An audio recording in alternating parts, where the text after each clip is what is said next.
한 주일 동안 성도님들 잘 지내셨습니까? 네.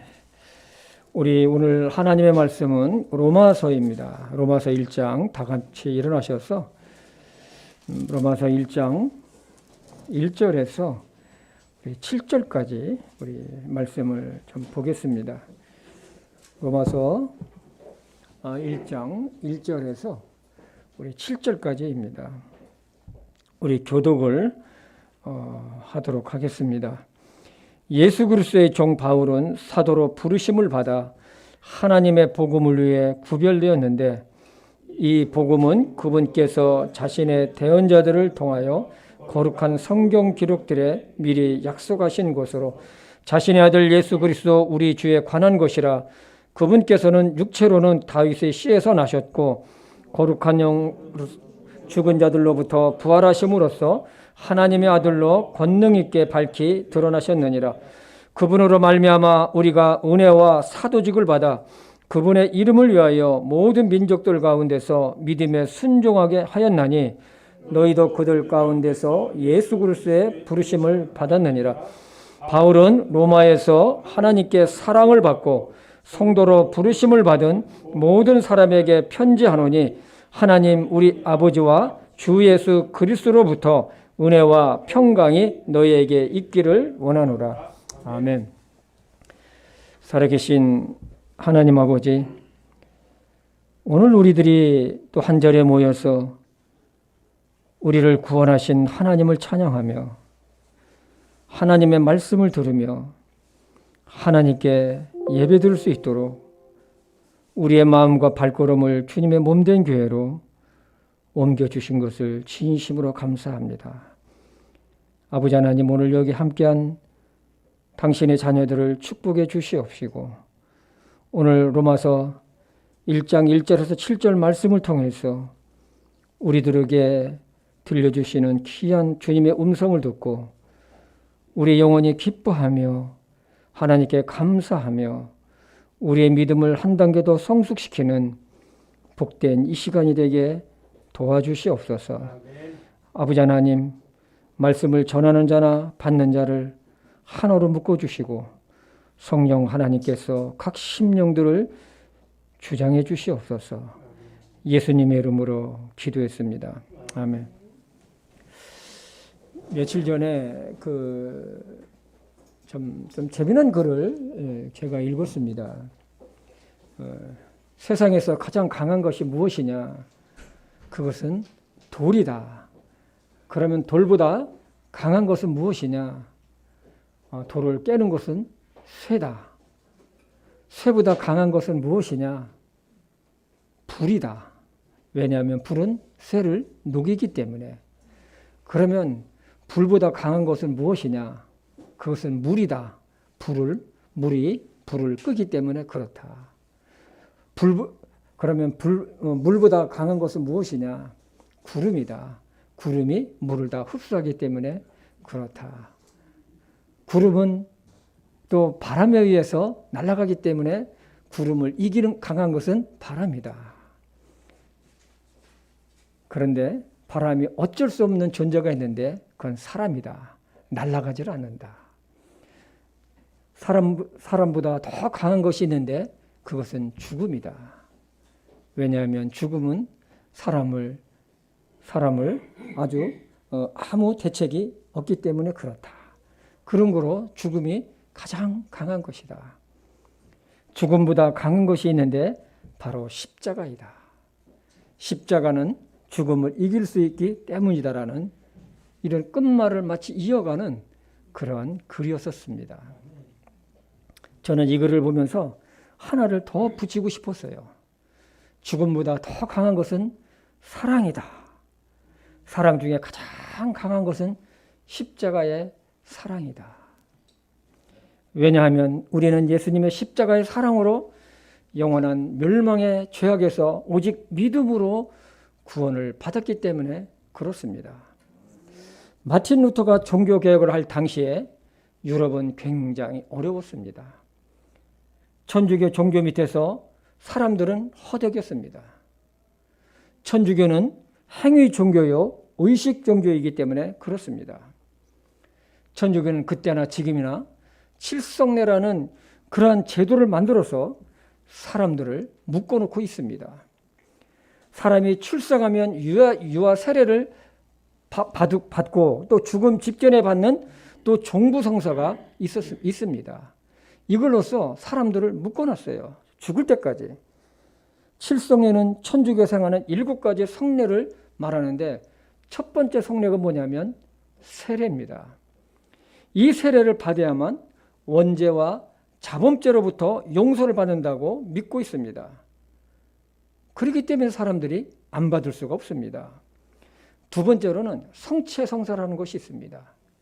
이 성체성사는 미사 때마다 사자가 손으로 동그란 빵 조각을 그 신자들 입에 넣어주는데 이것을 먹음으로 말미암아 영생체를 내 마음에 모신다고 믿고 있습니다. 그래서 신부가 입안에 넣어주는 그 빵 한 조각, 그 빵 조각이 예수님의 몸으로 변화되고 이것은 바로 예수님을 마음에 초대하는 것이고 예수 그리스도와 일치를 이룬다고 가르치고 믿고 있습니다. 그러니 여러분 잘 들어보세요. 이 성경하고 얼마나 다른가를 우리는 알 수가 있습니다. 세 번째로는 견진성사입니다.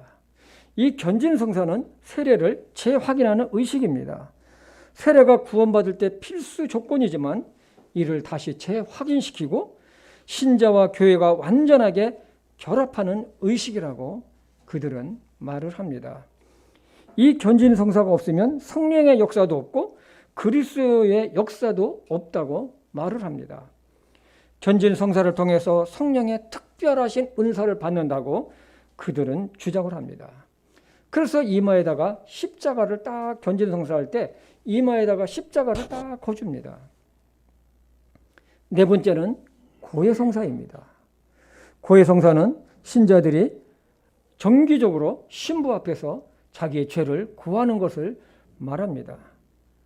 죄사함을 위임받은 이 신부 앞에서 구하는 것이죠. 그러면 예수 그리스도의 대리자로서 이 신부가 그들의 죄를 용서한다고 말합니다.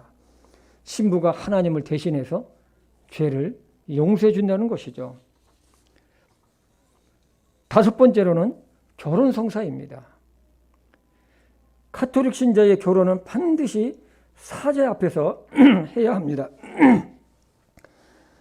이 신부는 그리스도와 교회의 공동체의 대표자로서 공적 증인이 되며 그리스도의 대리자로서 결혼에 축복을 해주고 혼인미사를 거행할 수 있기 때문에 그렇습니다. 여섯 번째로는 신품성사입니다. 이것은 신부가 될 때에 그리스도의 권한을 맡기는 사제에게 내리는 성사입니다. 그래서 여러분 가끔 가다가 TV나 뉴스에 보면 알 것입니다. 가톨릭 신학교를 졸업하고 신부가 될 때 하얀 옷을 입고 바닥에 다 엎드려 있죠. 쫙 완전히 엎어져 있죠. 그래서 이 엎어질 때는 인간 아무개가 엎드렸지만 일어날 때는 사제 아무개로 다시 태어난다고 믿고 있습니다. 일곱 번째 마지막으로는 종부성사입니다. 종부성사는 임종 직전에 교회 이름으로 모든 죄를 사해 줄 수가 있으며 죽음이 임박한 병자들에게 성례를 치러지는 그런 성사입니다. 그래서 일명 병자 성사라고도 말을 합니다. 오늘날에는 중환병에 걸린 사람도 이 종부성사, 이 병자 성사를 집행하고 있습니다. 한 신부님이 글을 쓴 것을 제가 읽어봤습니다. 새벽에 같은 그 천주교의 한 자매님이 답답하게 전화가 왔어요. 신부님, 빨리 좀 와주십시오. 저희 어머니가 지금 돌아가시려고 합니다. 빨리요, 빨리요, 빨리요 하면 따끄닥 끊었어요. 그래서 이 신부님은 부랴부랴 빨리요, 빨리요 해서 이 신부님이 물어봤습니다. 영생체는 받으실 수 있습니까? 못 받으세요. 영생체가 뭔지 알죠? 아까 얘기했죠, 빵 조각. 그러니까 기름만 들고 그냥 급하게 갔어요. 그래서 거기서 종부성사를 한 거예요.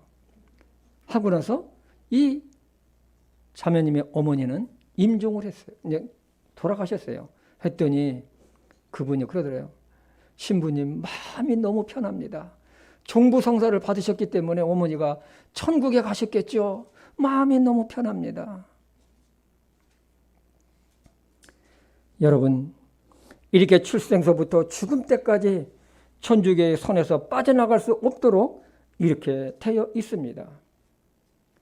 이러한 사회적 상황에서 정말로 하나님의 말씀을 믿음으로 구원받는다는 것은 그 당시에 대혁명이나 마찬가지였었습니다. 마틴 루터는 신부로서 이러한 제도가 얼마나 잘못된 것이고 무거운 것임을 느끼고 있었습니다. 이것을 폭발한 사건이 있었는데 그것은 교황청의 면죄부 사건이었습니다. 돈을 받고 죄를 용서해 주는 것입니다. 마틴 루터는 비텐베르크 대학 교회 종문에 95개에 대한 반박 성명을 붙였습니다. 이것이 단초가 되어서 종교개혁이 일어나기 시작을 합니다. 루터가 독일에서 종교개혁을 하기 전에 이미 종교개혁 운동은 유럽 전체에서 산발적으로 일어나고 있었습니다. 2년 후에 1519년에 스위스 쭈리히에서는 쯔빙글리에 의해 가지고 천주교의 형식적이고 의식적인 예배 형식에 도전하는 대대적인 개혁 운동이 일어났습니다. 쯔빙글리가 내세운 근거는 오직 하나님의 말씀으로 했었습니다. 종교 개혁자들이 천주교의 잘못되고 거짓된 것으로부터 바르게 돌아오게 하려고 주장한 5가지가 핵심적인 5가지가 있었습니다. 그것은 뭐냐면 오직 성경으로, 오직 예수 그리스도로, 오직 은혜로, 오직 믿음으로, 오직 하나님께만 영광이 있었습니다. 아멘.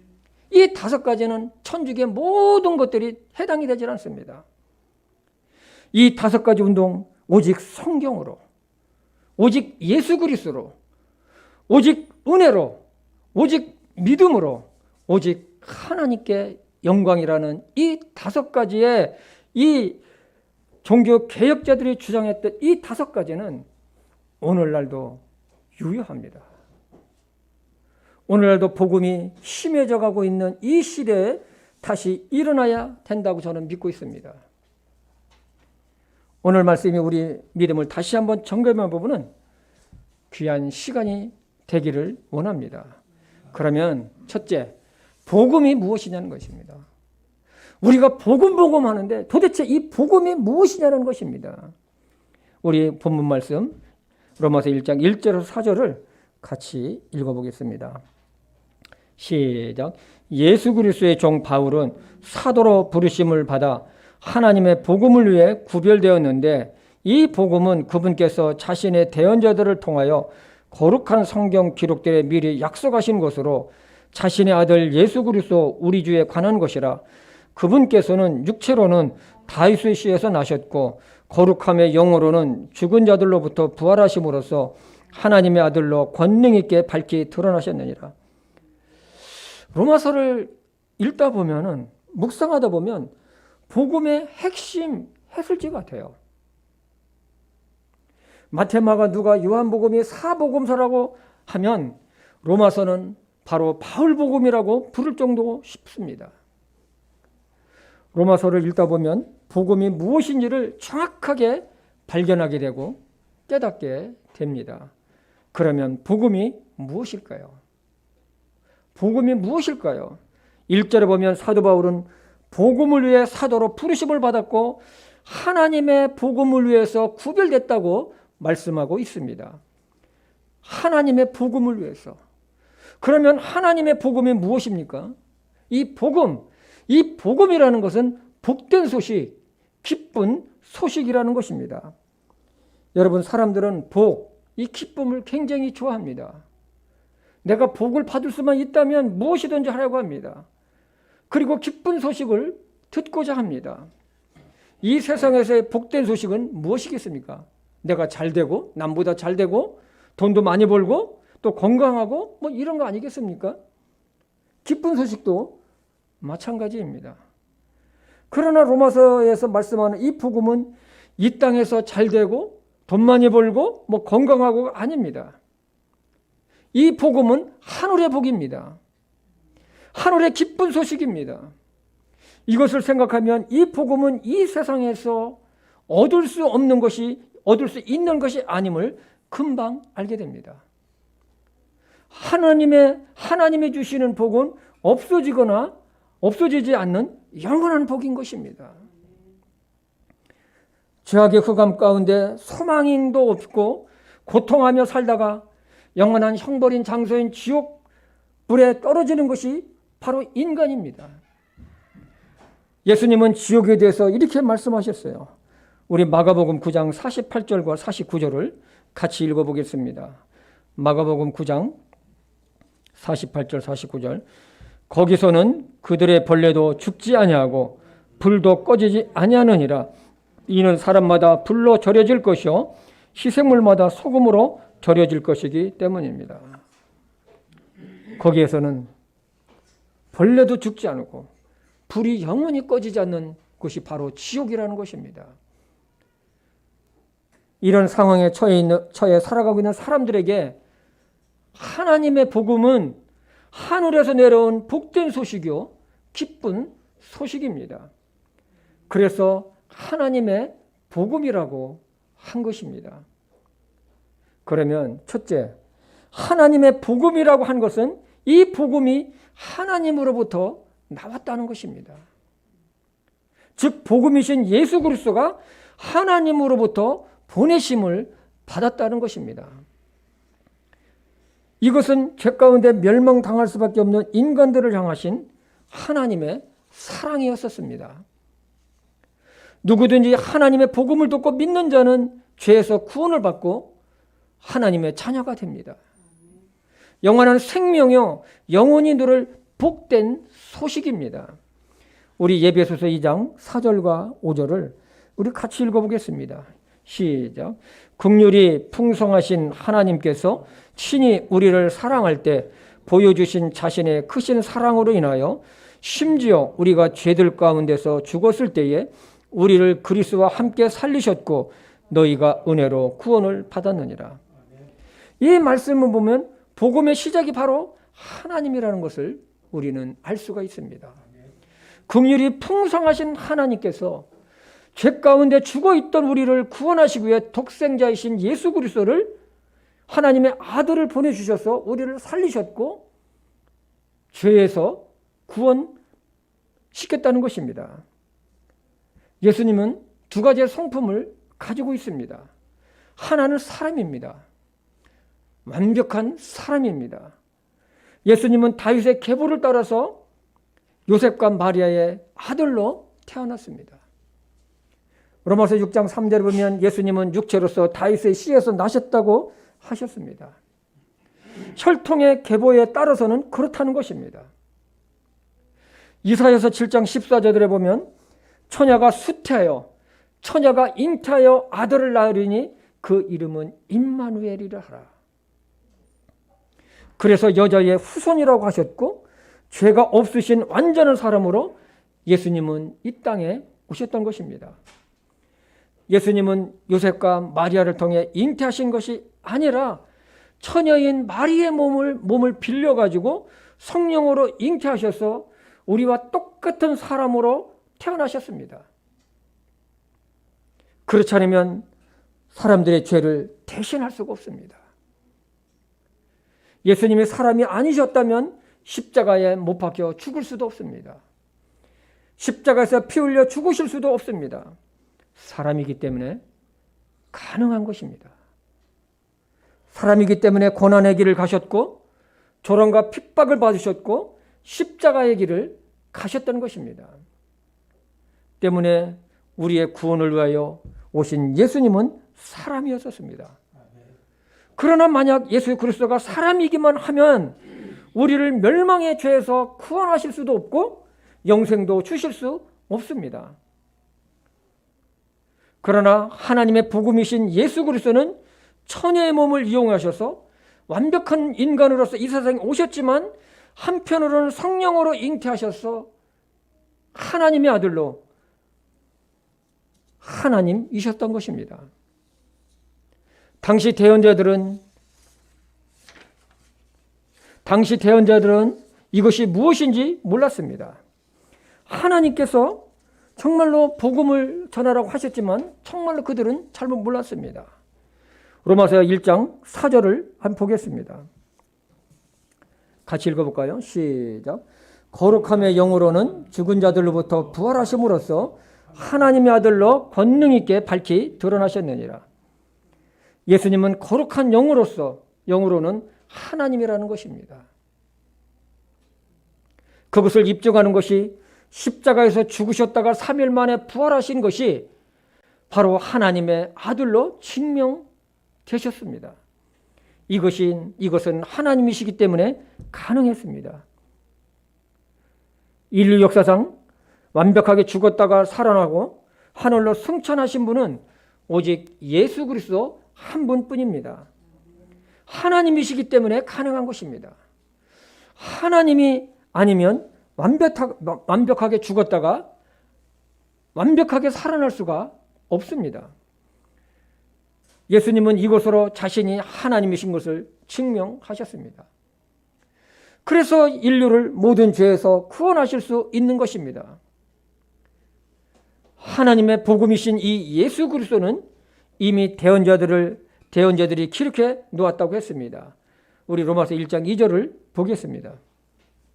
시작. 이 복음은 그분께서 자신의 대언자들을 통하여 거룩한 성경 기록들에 미리 약속하신 것으로. 사도 바울이 이것을 기록할 당시에는, 사도 바울이 있었을 당시에는 신약 성경이 없었어요. 구약 성경만 있었습니다. 구약 성경은 율법이 대부분 기록되어 있습니다. 율법에 따라서 사람을 판단했고 심판을 했습니다.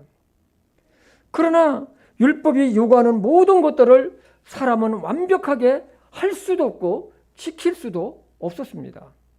하면 할수록 무거운 짐이 되고 죄인으로만 드러났습니다. 왜냐하면 지킬 수가 없고 할 수가 없었기 때문에 그런 것입니다. 이것은 죄성을 지니는 인간은 율법을 통해 자신이 하나님의 요구를 지킬 수 없는 죄인이요 연약한 존재라는 것을 발견하고 깨닫게 됩니다. 여러분, 우리나라에도 사람들이 지켜야 될 사회법이 참 많이 있습니다. 그 법들은 사람들이 지켜야 한다고 사람들이 만든 법이지만 그 법들을 완벽하게 지킬 수 있는 대한민국 국민이 있을까요? 저도 못 지킵니다.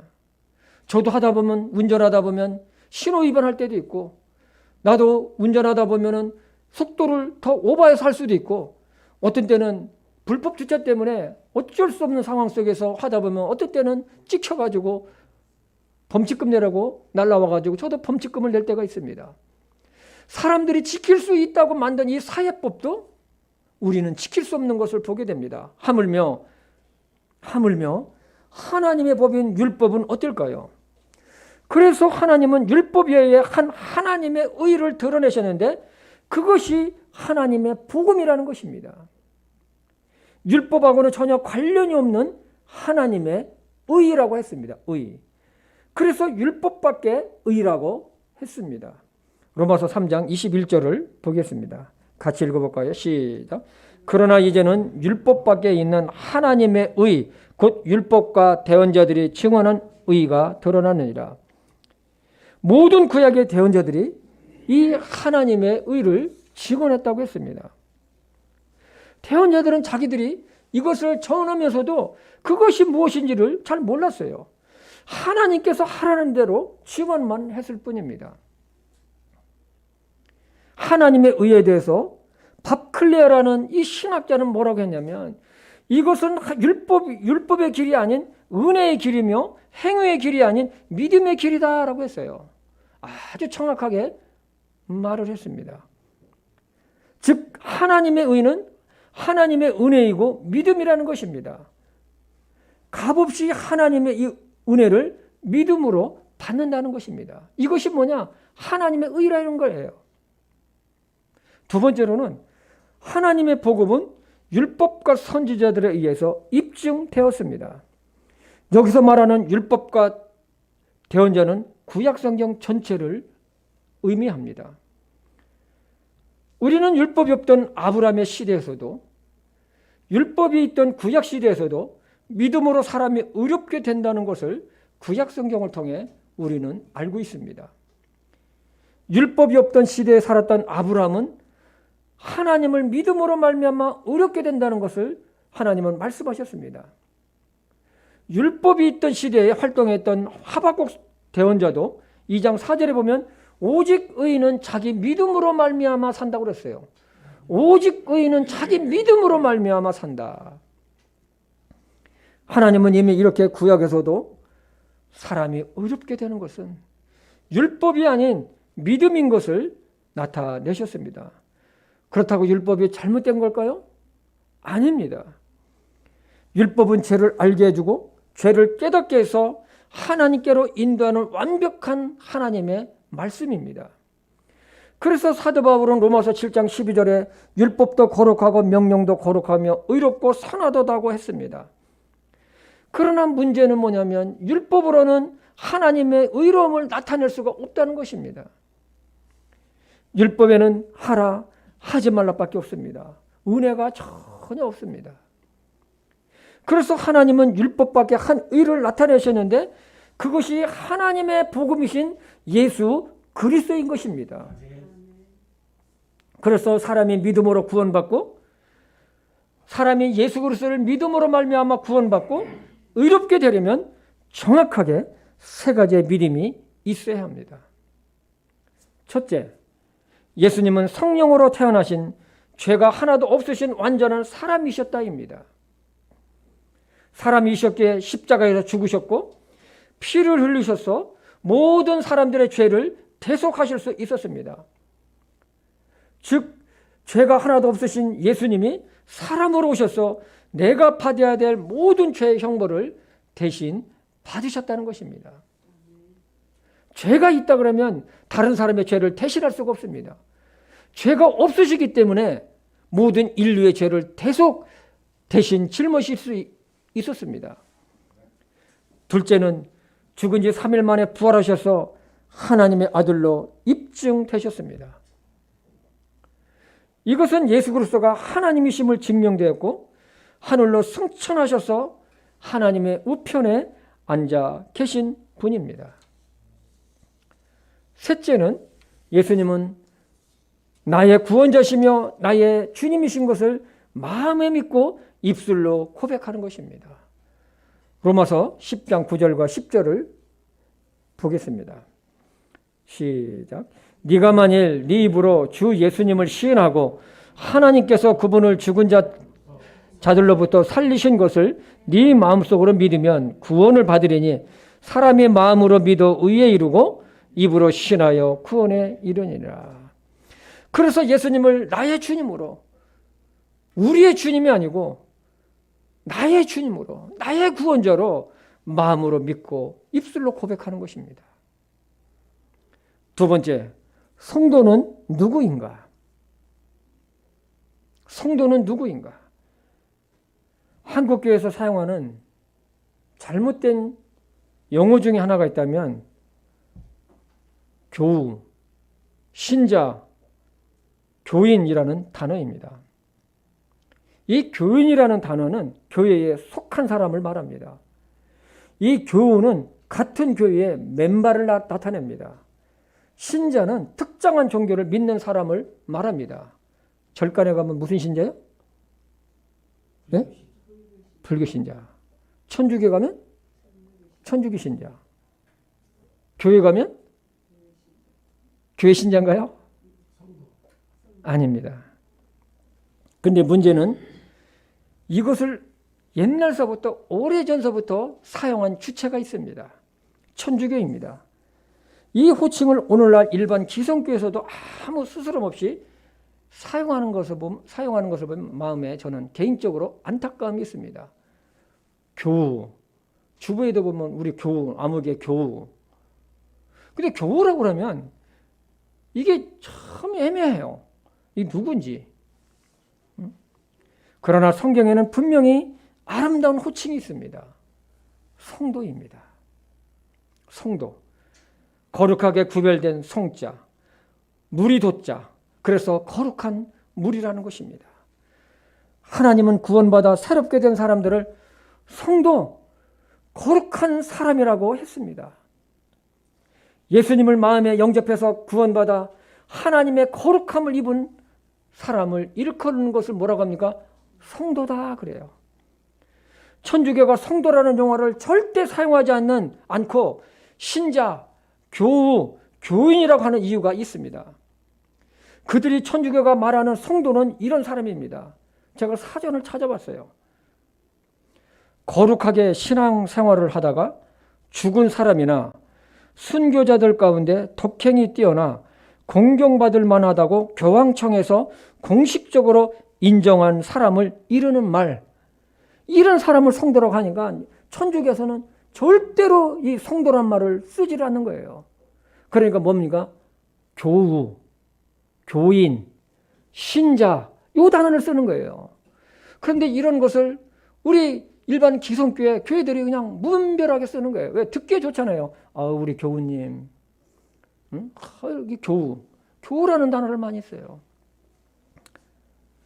성경은 구원받은 사람을 호칭할 때 성도라고 했습니다.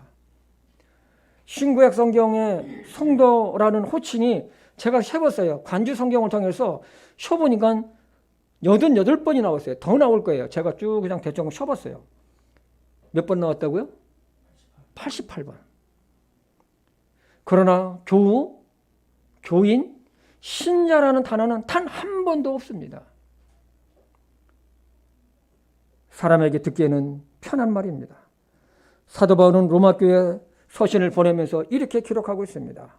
로마서 1장 5절과 7절을 같이 읽어보겠습니다. 시작.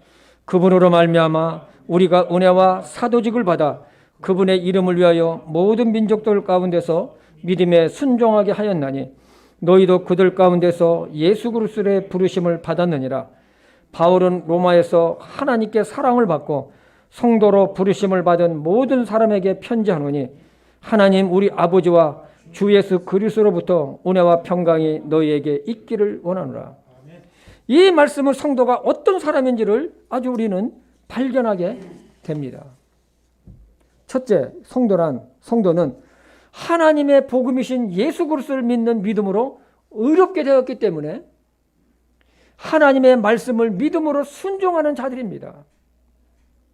하나님의 말씀을 믿음으로 순종하는 자를 우리는 성도라고 합니다. 믿음과 순종은 불가분의 관계이죠. 순종이 없는 믿음이나 믿음이 없는 순종은 둘 다 완전하지 않습니다.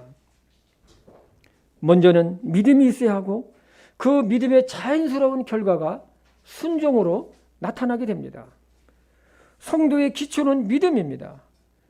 믿음으로 순종을 합니다. 사도 바울은 예수님의 이름을 위하여 모든 민족들 가운데서 믿음에 순종하게 하였다고 했습니다.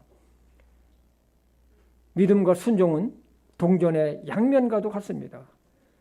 믿음이 없으면 순종할 수 없고 순종은 믿음이 있을 때만 할 수가 있습니다. 야고보서 2장 우리 17절을 같이 한번 보겠습니다. 시작. 이와 같이 믿음도 행위가 없으면 그것으로만은 죽은 것이니라.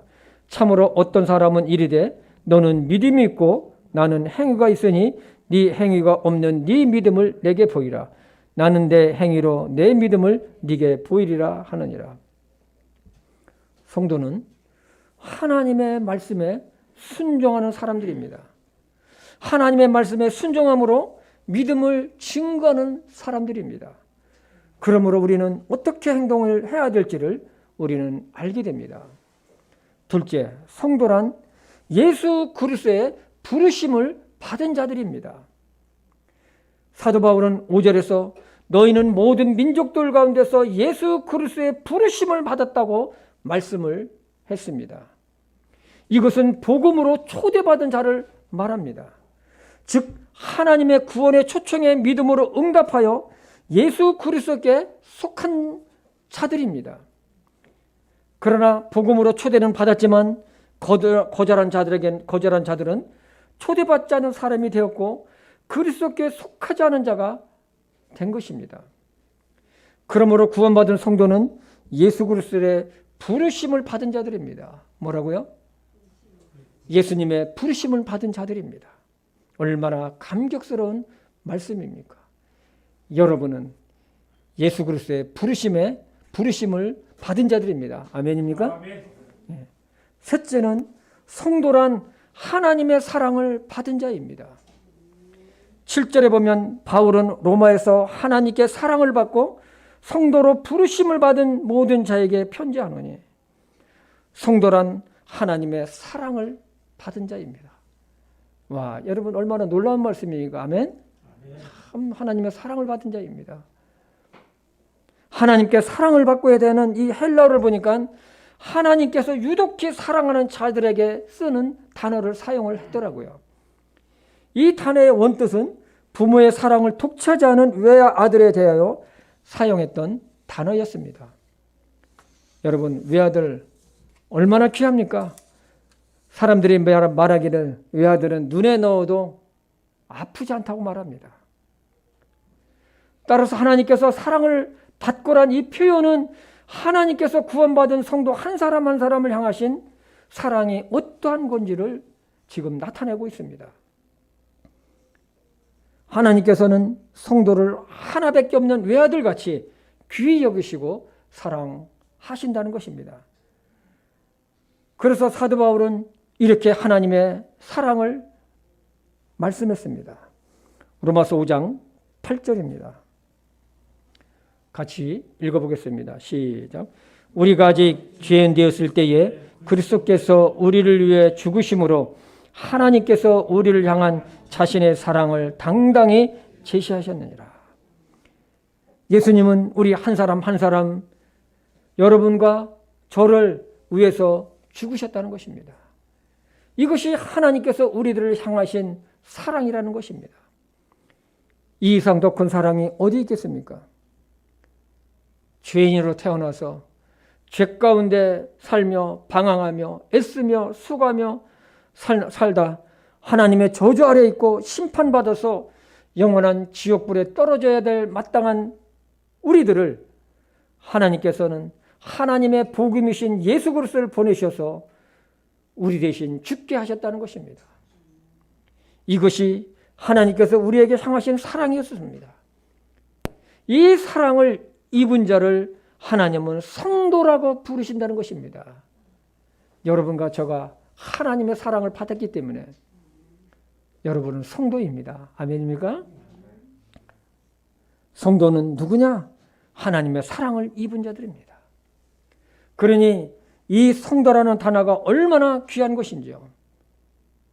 하나님은 이 성도로 부르심을 받은 자들은 죽음까지도 귀하게 보신다고 했습니다. 죽음까지도 귀하게 보신다고 했어요. 시편 116편 15절입니다. 같이 읽어볼까요? 시작. 주의 성도들의 죽음은 그분의 눈앞에서 귀중하도다. 성도의 죽음은 하나님의 눈앞에서 귀중하다는 거예요. 여러분, 어느 누가 나의 죽음을 귀하게 보는 분이 누가 있겠습니까? 나의 죽음을 귀하게 보는 사람은 한 사람도 없습니다. 오직 한 분, 바로 하나님입니다. 요한계시록 14장 13절에서 보면 예수님 안에서 죽는 자는 복이 있도다 그랬어요. 와, 여러분, 이 말 엄청난 말씀 아닙니까? 죽는 사람을 보고 복이 있다고 그래요.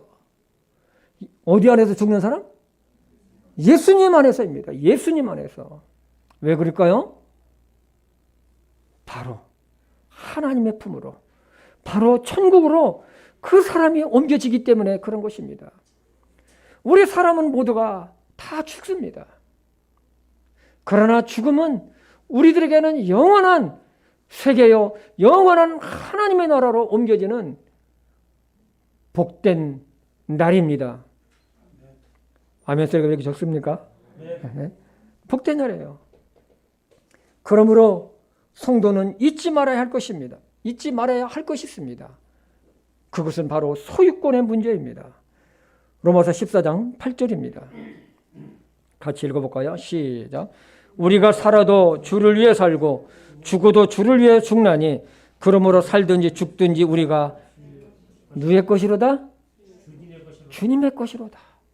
여러분과 제가 바로 하나님의 것이라는 것입니다. 성도는 하나님의 것이라는 것입니다. 그래서 네 번째로 보면 성도는 하나님의 것이다. 나는 내 것이 아니다라는 것입니다. 여러분이 구원받은 사람이라면 여러분은 여러분 자신의 것이 아니라 바로 하나님의 것입니다. 우리는 여기서 착각하지 말아야 될 것은 나는 내가 주인이라는 것입니다. No, 아니에요. 나의 주인은 누굽니까? 바로 하나님의 것이 하나님이라는 것입니다. 그래서 나의 소유권은 나의 생명도 나의 모든 것도 하나님에 속했다는 것을 여러분 분명히 잊지 마셔야 말아야 될 것입니다. 그러므로 성도는 하나님의 영광을 위해서 주님의 몸된 교회를 위해서 살아야 합니다. 우리 고린도전서 6장 20절을 같이 한번 보겠습니다. 같이 읽어볼까요? 시작. 주께서 값을 치르고 너희를 사셨느니라. 그런즉 하나님의 것인 너희 몸과 너희 영으로 하나님께 영광을 돌리라. 여러분 이 말씀을 잘 보세요. 주님께서 값을 치르고, 이 값은 뭡니까? 당신의 생명을 십자가에서 주심으로 우리를 사셨다는 거예요. 그런즉 하나님의 것인 너희 몸과 너희 영으로 하나님께 영광을 돌리라. 여러분은 여러분의 몸으로 영광을 돌리고 있습니까? 그래서 성도는 하나님으로부터 특별한 축복도 받았지만 책임도 받았습니다. 우리는 복음을 전해야 하고 또 교회 유지를 위해서도 우리는 재정적인 책임도 우리는 져야 하는 것입니다. 그래서 우리가 10분의 1도 하나님께 드리는 것이 아닙니까? 하나님은 당신의 목숨을 주고 우리를 사셨으니 이제는 영과 몸으로 하나님을 위하여 살으라는 것입니다. 마지막으로 사도 바울은 로마교회 성도들에게 인사를 합니다. 하나님 우리 아버지와 주 예수 그리스도로부터 은혜와 평강이 너희에게 있기를 원하노라. 이 인사말은 은혜와 평강이 어디서 오는지를 가르치고 있습니다. 은혜와 평강은 세상으로부터 오는 것이 아니라 하나님과 우리 주 예수 그리스도로부터 온다는 것입니다. 여러분, 은혜, 평강 얼마나 여러분이 사모합니까? 성도는 하나님과 막힌 담이 없습니다. 예수님은 죗값을 주고 이 핏값을 주시고 죄의 담을 하셨기 때문에 그렇습니다. 하나님은 당신의 사랑을 입은 저와 여러분에게 은혜와 평강을 주시기를 원하십니다.